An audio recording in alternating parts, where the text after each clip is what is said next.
Tonight we go big again on a very topical issue here on Bigtalk on global television. We're in Abuja, the capital of Nigeria. I'm Muyi Mofwegbe. As always, it's a delight to have you join us here on the program. Tonight we turn our attention to a very topical issue of national interest, which is whether or not we should revert to the regional system of governments in this country. It's been 25 years and counting of democracy, starting from 1999.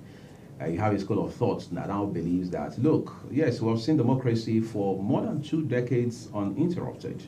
However, it hasn't worked as much as we had envisaged it would back in the day, 1998 to 1999. And let's say in the area of corruption, for example, we've done next to nothing to cut down on it. When it comes to insecurity, it appears we make one step forward and we take 4 backwards. And they are saying that when you look at the economy, you realize that whether it's fiscal or monetary, we've done, again, virtually next to nothing in that regard. And as such, it's time we took a second look at whether or not this democracy is working and what we can do by way of introducing radical changes in very critical areas. But the question is that a call for restructuring, especially now that you also have people saying that our 1999 constitution as amended, which of course lawyers will tell you is the ground is next to not very effective, because they say that the constitution is not people oriented, and as such what Nigeria needs so badly at this point in its history is to find the,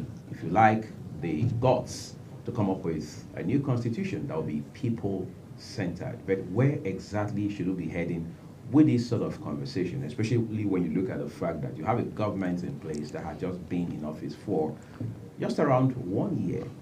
Of course, tonight we're going to shed light on that. I'm joined by Chief Chibuna Ubawike. He's a businessman, public affairs commentator, and a chieftain of the ruling All Progressives Congress, that is the APC. It's a delight to have you on the program. Thank you so much. Great. Of course, your party is in power, so I'm going to place a demand on your sentiments tonight. But you are first a Nigerian before anything else. Yes. There are people now saying that, look, this democracy is just a waste of time in the final analysis. Let's go back to where we were with regards to regional system of governance. Do you share that position? I do not share the position. Democracy in our climate is the best system of government that we need to operate. And I would say since 1999, 25 years uninterrupted, we are making progress. It is people that want it to be a quick fix, are not wishing us well. And most of those talks are born out of selfishness. It is not born out of true and genuine patriotism, because maybe someone lost out of power, so he will want to, propose things that he knows are not, practicable. So those that are saying that we should go back to regionalism, this, that, are not patriotic enough to my, to the best of my knowledge. When we practice regionalism, what was our population? What was Nigeria's population? From regionalism, we go to 12 states, from 12 states to 19 states to, I think, 30 states, 36 states, plus FCT. We are making progress. Saying Nigeria should look into who are the people to run the system. Is it not the same people? Is it not the same politicians? Will the people come from heaven? So let us support, promote this democracy we are practicing. It is not perfect, yes. There is no system of government anywhere in the world that is perfect. But it is the people that will give teeth to the government they want that will make it, pro-people. Let us support the government we are practicing, the democracy we are practicing, support the government in power, and make it to be pro-people, not antagonizing the government. That is when we get the result of what we need. Not regionalism, this, that. And if you look at the proponents of those regionalism, are people that are at the bus stop of their lives.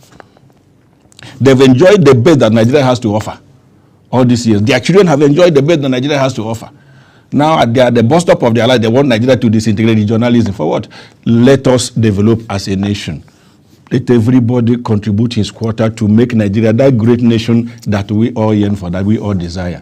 Not trying to disintegrate us using one nomenclature or the other. That is my personal opinion. This is the week of democracy, as it were, because just 2 days ago was Democracy Day. there are people we spoke to on the streets, everyday Nigerians, and they say there's next to nothing to celebrate as far as democracy is concerned. What exactly should we be excited about?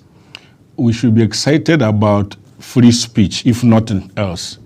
During the military era, you don't talk anyhow. Today, there is freedom of speech. At least it is not perfect, but about 80% freedom of speech. During the military era, we never experienced that. Today, there is development everywhere going. If not for some unpatriotic persons or people that found themselves in government, especially at the rural level, that are making things difficult. Our state governors are not helping us. If they are helping us, get the third tier of government, the local government, to be functional and operating and operational. You see that governance will get to the grassroots, development will get to the grassroots, and nobody will complain. When we started in 1999, yes, all the tiers of government were democratized. But as we progressed, some governors who are unpatriotic introduced this caretaker of 18, they lashed on the provision in the Constitution that made provision for state and local government joint account. The framers of the Constitution put that clause there so that there will be proper checks and balances. The governors capitalized on it to exploit the local government system. So are you happy now that the federal government is in court? I am very, very happy. I am advocating that. Let the local government be autonomous. This is the third tier of government. The governors should not be asphyxiating the local government system, holding them at the jaw. They should allow them to breathe. Give them their resources, their man that is due, they give it to them. If they fail to develop their local government, the rural areas that is the base of governance, then we'll now rise up against them. But now it is the governor that take everything, leaving little or nothing to the local governments. Only few states have democratized system of local governments, and you see their local government performing. Let the local governments be allowed to perform. Let them be given full autonomy. Let them discharge their responsibilities and deliver on their mandates. Nobody will complain again. A cluster of members of the House of Representatives is now seeking 6-year single term for governors and for the presidents.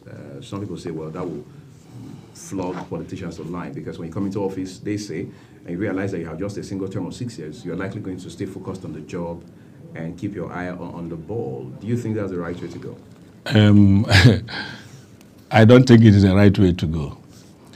Someone that cannot perform in 8 years cannot perform in 6 years. We are all humans. That proposition, I see it born out of selfishness. So that this man will do quick and go so that I will enter. That is just. But they also say the fundamental idea behind it is so that, power can be properly rotated. For example, the South has been yearning to produce president for decades. That hasn't happened. Power can be properly rotated if power rotation is enshrined in the Constitution. Even with the prevalent system? Yes. You do your 8 years, you go. The other region does his 8 years, he goes. The other place does 8 years, the geopolitical zone does his 8 years, and he goes. It will rotate, no matter how long. But let it be properly done. Allow the 4-year tenure 2 terms. Let it go round. Let it go round. Let us not, because of I want to make name, I want to make a show, I want my geopolitical zone to get there quick, and then we forget about Nigeria. That is the issue. We forgot about the betterment of the citizens and the welfare of the citizens. That is the issue. No. Then whatever we are going to do to ensure that we arrive at that political Eldorado that Nigeria needs to get to, let it be born out of genuine patriotism, not out of selfishness. And I want to make a name, I want to make a show. No. These legislators I referred to a while ago are also now saying that going forward, they are recommending that we should have 2 vice presidents, one from the south and one from the north. A bunch of recommendations contained in there, because they say one of the advantages ultimately will be that it will save cost of governance, which has been very astronomical for a very long time. If we're not doing all of this, how else can we cut cost of governance in this country? How is it cutting cost of governance when you have 2 vice presidents and one will come from the region of the political zone of the incumbent? I don't know what I get me. And then from the other zone. And how you are increasing the cost of governance now. Because when you have 2 vice presidents, they will have their offices. They will have the retinue of staffs and whatever. You are increasing the cost of governance. So you see, it is at variance with what they are proposing. It's at variance. The 2014 confirmed report, part of it was this recommendation, right. 2 vice presidents and whatever. South Africa tried it. Did it work well for them? Are they still doing it now? But South Africa tried it. It never worked. Do you not think that we are selling ourselves short for not going back to the 2014 confirmed report to look at those very key recommendations? But what I would say is that the report is there. If government, in its wisdom, wants to implement part of the report, they lay hands on it and take things that they know it will be beneficial to Nigerians and add to the system, for it to work. It might not be the wholesale report that is expedient for us now, but part of the report that we know will add value to governance, they can extract them and start implementing them. That will do, to my knowledge and the best of my knowledge, that will do good to some extent. But not the wholesale report. Because the wholesale report, remember, there were dissenting voices at the confab. Right, of course. Thank you very much. So you will not say you will implement the report wholesale. When the report was prepared and presented, there were dissenting voices. So the things, this part of the report that applies, practicably to Nigeria, that will add value to governance and add value to the lives of Nigerians, should be taken in the wisdom of government if they so wish, and implement. Why is government not doing that already? I mean, from what you know. Well, government, they have their plans and programs already that are marshaled out for the betterment of Nigerians, and they're implementing it already. So let's allow them do their best. Several recommendations have been made now to the Constitution, because we understand that an amendment is ongoing, as is always the case for a while now. Yeah. What are some things you think, you are not a lawyer, I understand, but you're a Nigerian who is also very conversant with how the system works. Yeah. What are some key elements you think should either be removed or added to the Constitution as it stands today? I want, devolution of powers. More powers. Concentration. Yes, more powers devolved, especially to the local government. Not even the states, to the local governments. I want fiscal federalism. Let more resources be given, especially to the third tier, which is at the grassroots, that touches the lives of people. The state government and the federal government are more elitist. But the people who are during the election, the ones that come out to vote, who bear the brunt of economic hardship and whatever, those are the grassroots. So if more resources are devolved to the third tier of government, it will expedite rapid development at that level, and will be better for it. One of the concerns Nigerians have had for a very long time has been that of resource control, especially as it has to do with oil and all of that. So how do we also get around that? For now, I am from an oil producing community. My place is nothing to be written home about. But if we say resource control, let those who, or the region or the area that produces the resources, control their resources and pay tax to the center, as being propounded by the proponents of resource control. Then I keep asking the question, who will run the show? Is it not the same people? Even areas where oil, like I'm using my place as an example. There is no light, there is no road, nothing. The oil company operating in my area is not providing no social CSR, corporate social responsibility, nothing. And some individuals from the community are benefiting from the oil company. They empower them to fight against the larger community. So if we are doing resource control, and those who are the people that will run it to ensure that resources that is being extracted, the maximum is given to the beneficiary community. Who are the people to run it? I think we're going to find answers to some of these questions. Everyone, you are watching the live broadcast of Bigtalk here on Global Television. The rest of the show will return shortly after this break. Do stay with us.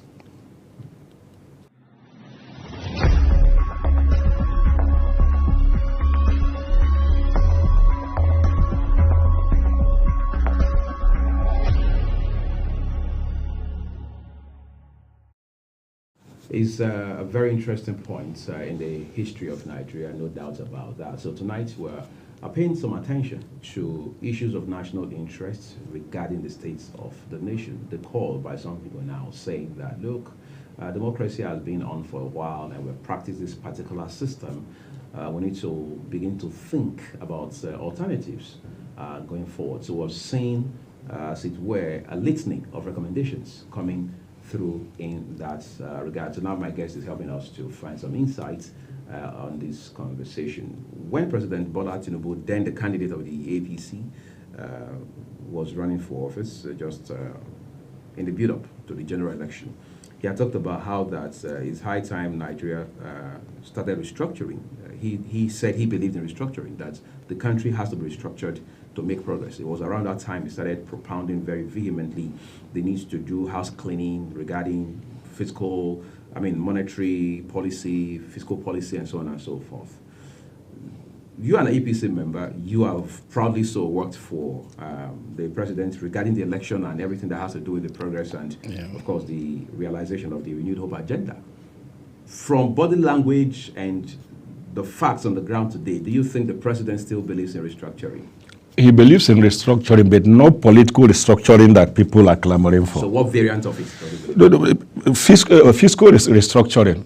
Our economic restructuring, like I said, there is no state in Nigeria that is not endowed with 1 or 2 or 3, mineral resources that they can exploit for the development of their state.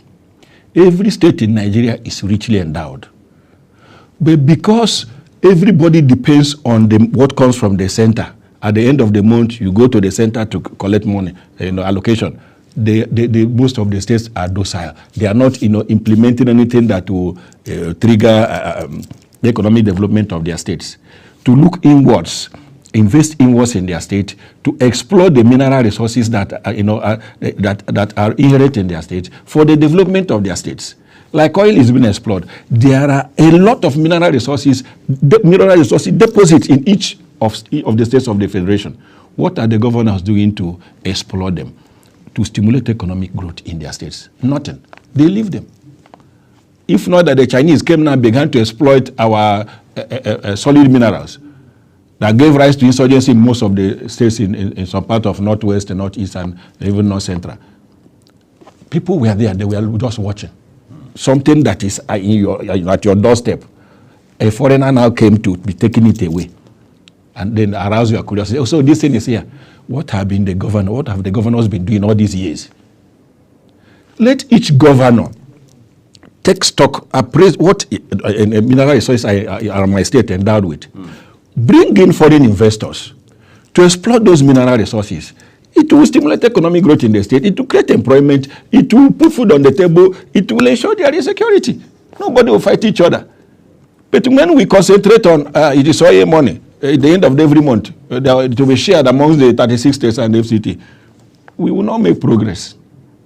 So fiscal restructuring will engender each state using the resources it has to develop each state and its people. And Nigeria will make progress with it. As it stands today, that aspect of restructuring, you said the president believes in. Has work started along those lines? A step in the right direction is the local government that the federal government have taken the state governors to court to ensure that local government gets what is due. Let's start from there. And then in the monetary policy that the government is, implemented, we are battered and bruised all over the years. That's why we are experiencing the pains we're experiencing now. But with time, things will start falling into place, and we'll start singing hallelujah. So they have started by that particular step, and as we go on in the life of this government, we will see more of fiscal restructuring. It's interesting. Now you talked about fiscal restructuring and so on and so forth. The World Bank is now saying that all of these moves that the CBN has been making lately, particularly as it has to do with rate hikes, will not curb inflation for Nigeria. Is it as if the Tinubu government is out of solutions, as it were? No. See, all along we have been running a monoproduct economy. We have not diversified. Yes, we have not diversified our economy. We have areas we need to diversify into agriculture, solid mineral, and other areas that will generate a lot of funds to run the the country and the government and the economy, as the case may be. But we have concentrated on oil. More investment should be made on agriculture. The government is doing something in that regard. Look at what the Niger State governor is doing, agricultural revolution. If more funds are deployed to the agricultural sector, America generates a lot of money from agriculture. The Netherlands generates a lot of money from agriculture. Israel generates a lot of money from agriculture. Colombia and others, the same thing. Brazil, in the same thing. If money is pumped into agriculture and we develop our agricultural sector, we have arable lands everywhere. Niger State, I mentioned earlier on, has the largest landmass in Nigeria. They can feed the whole Nigeria. Let more money be deployed into agriculture. Let us stimulate agricultural revolution and develop that sector. That sector is a gold mine. We need to develop more, to invest more into agriculture. And we'll feed ourselves, we'll produce for export, we'll earn foreign exchange, and we'll grow our GDP. Some people I talk to say governors in Nigeria are just too powerful, that in fact some of them can compare with an emperor. And now the Tinubu-led government is in court with governors over local government autonomy. If, with a big if, the pendulum, for want of a better word, swings ultimately in favor of local government autonomy, would that break, in a manner of speaking, the wings of the governors? They're going to court, to secure fiscal autonomy for the local government was not intended to break the, in quote, the too powerfulness of the governors. Let me use that language. No, rather it was intended to ensure that development gets to the grassroots as it was intended. Right. That is just it. Our governors are powerful, yes, and they know how to use political power. There's no doubt about that. But we have our laws, and our president is working with the laws to ensure that things are done in a proper manner for the betterment of Nigerians. There are people who tell you that there's no problem with democracy as we know it, especially when you look at the way it's practiced in the West, led by the United States of America, from where we borrowed our own. But they say what we did, which they consider a fundamental error, is that we just took the US's democracy wholesale and domesticated. That we should have done something more like homegrown democracy. Some say it's indigenous democracy. This doesn't seem to be, it's neither here nor there. What exactly is the import of that?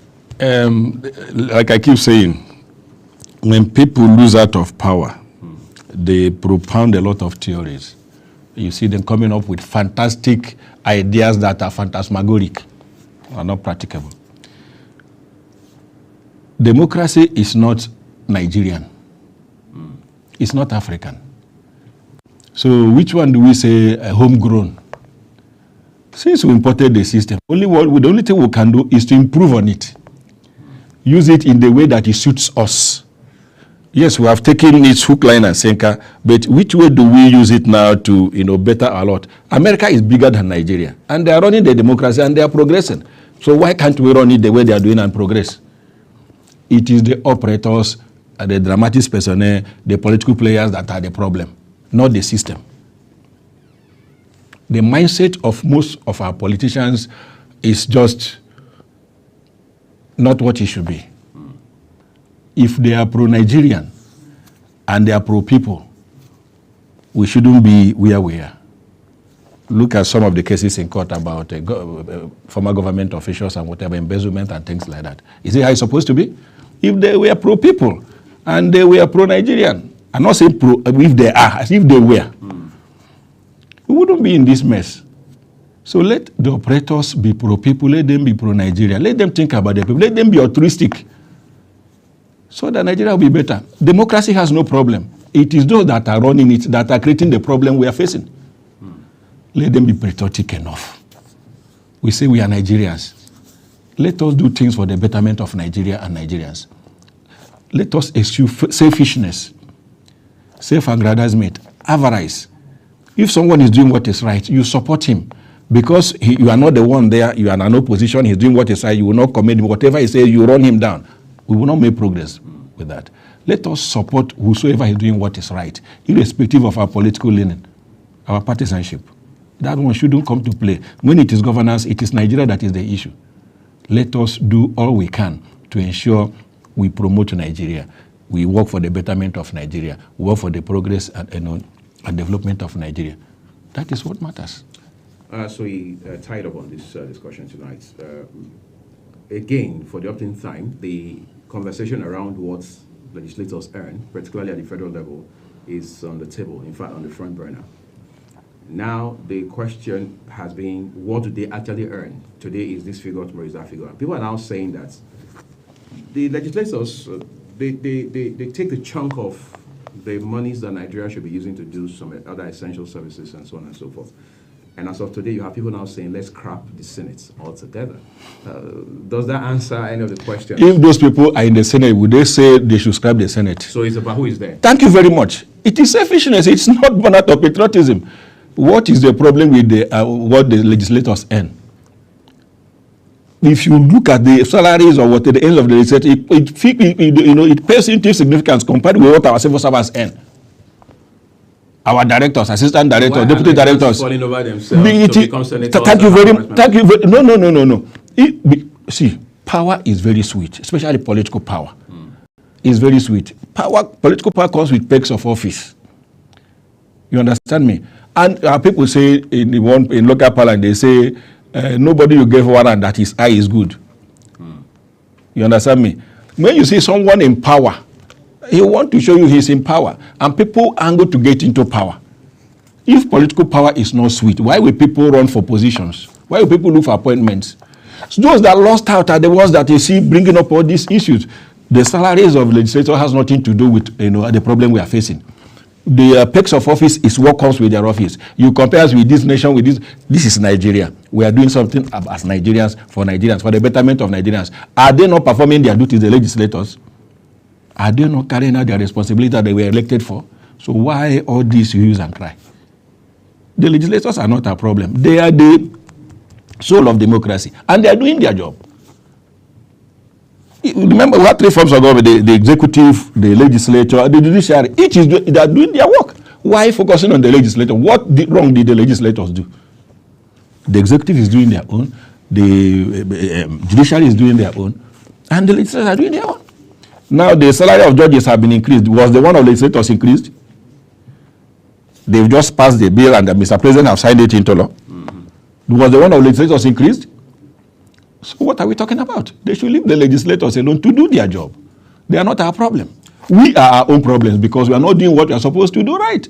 Some of us who are supporters and brothers and sisters or our constituents of those legislators, every day pester them for one help or the other, for one money. Where do they get that money that will be giving you?